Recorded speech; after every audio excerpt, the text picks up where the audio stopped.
নির্বিক্রম নির্বিক্রমের যে শ্মশান ঘাটটা এইটাও যেন রিনোভেট করা হোক, কারণ এই বাজারের সাথে সাথে ওইটাও যেন একটা আকর্ষণীয়ভাবে সরকার এটাকে রিনোভেট করে, এটাও আমি দাবি জানাচ্ছি।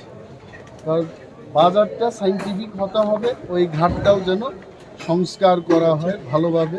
আমরা অনেক জায়গায় দেখি ইন্দিরা গান্ধীজির বা মহাত্মা গান্ধীজির আধুনিক ত্রিপুরার যিনি উপকার ওনারও হোক, এটা বটতলা বাজারের সাথে কিন্তু ওই ব্যাপারটাও যুক্ত, এবং মানুষ এটাকে দেখতেও যেন আসে এই ধরনের ব্যবস্থা যে সরকার। এই যে বিভৎস একটা আগুনের যে তাণ্ডব, এটা তো আমি কল্পনাও করছি না যে এইভাবে একটা অগ্নিকাণ্ড এখানে হবে। বটতলা মার্কেটের সাথে কিন্তু আমি অনিমেষ দেববর্মা আমার একটা বিশেষ ভালোবাসা এই বাজারের প্রতি আমার আছে। আমার মনে আছে এই বাজার থেকে আমি ক্যালকুলেটর কিনে ইঞ্জিনিয়ার হলাম। ওয়াকম্যানের সময় আমি এই বাজার থেকে ওয়াকম্যান কিনেছি। এই বাজার থেকে 15 টাকা দামের যে ডিজিটাল ঘড়ি, এটাই দিয়ে আমি মেট্রিক পাস করলাম। এই বাজারের সাথে আমার কিন্তু ভালো যোগাযোগ। এখন এই বাজারের জ্যাকেট পরে আমরা বড় হলাম।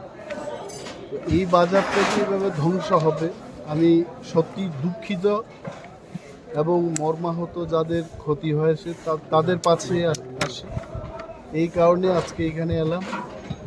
সরকারের কাছে আমার একটা দাবি থাকবে, মৌখিক না, লিখিতভাবে আমি দাবি জানাচ্ছি আজকে, যে এই অগ্নিকাণ্ডে যারা ক্ষতিগ্রস্ত হয়েছে, রাফলি 140 to 155 শপকিপার্স ডাইরেক্টলি ওনাদের ক্ষতি হয়েছে, এবং আপনারাও দেখেছেন totally it has been gutted to fire. এটাকে পুনরুদ্ধারের আর কোনো ব্যবস্থা নেই, নিউ কনস্ট্রাকশন।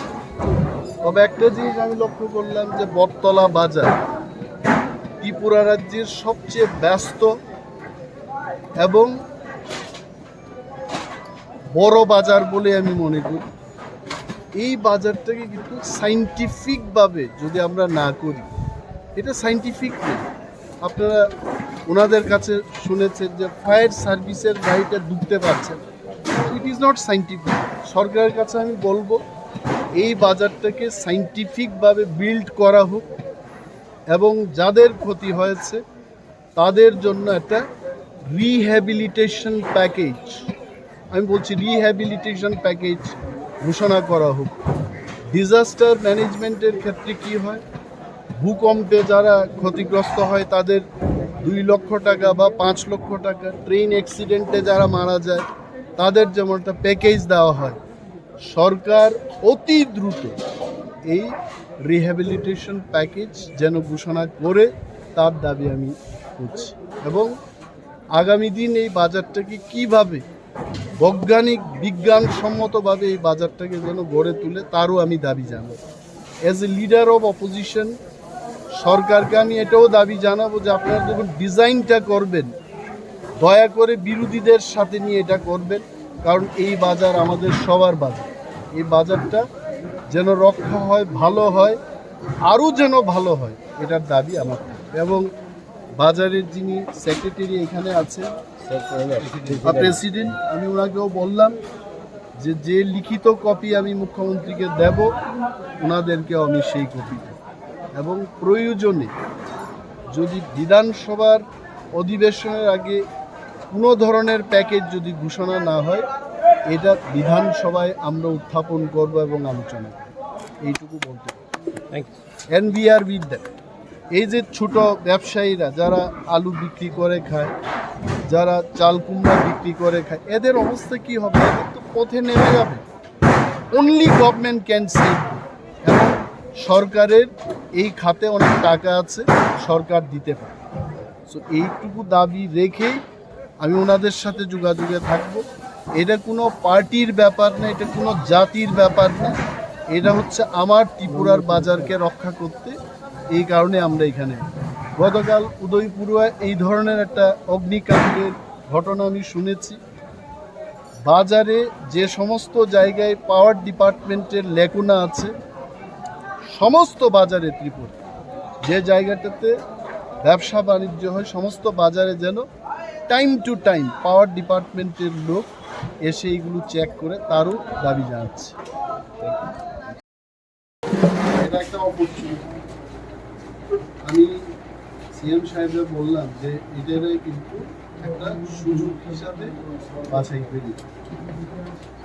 এই ঘটনার ফলেই কিন্তু বাজারটা উঠে আর ক্ষুদ্র ব্যবসা আমি বলছি যে যারা ক্ষুদ্র ব্যবসায়ী যাদের ক্ষতিগ্রস্ত হয়েছে এবং দোকানটা গেল, সরকারের কাছে আমার দাবিটা থাকলে 1 লাখ করে যেন এদের রিহেবিলিটেশন প্যাকেজ 1 লাখ মিনিমাম।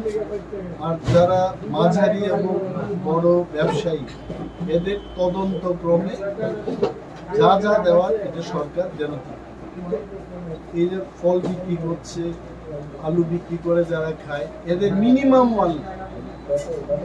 এরা তো কিন্তু এটা সরকার যদি না করে পথে বসে যাবে, এই লোকগুলোর আর কোনো ব্যবস্থা নেই। Minimum 1 lakh. This is my demand and I am going to give in right. আমি দেব চিফ সেক্রেটারিকেও কিন্তু আমি বলবো টিম যেন আসে, আমরা লিডাররা আসতে পারি কিন্তু অ্যাসেসমেন্টটা করবে কারা? অ্যাসেসমেন্টটা করবে অফিসার, কর্মচারীরা করবে। আমি আজকেই বলবো যে আইসে না চিফ সেক্রেটারি কোনো আইসে ইঞ্জিনিয়ার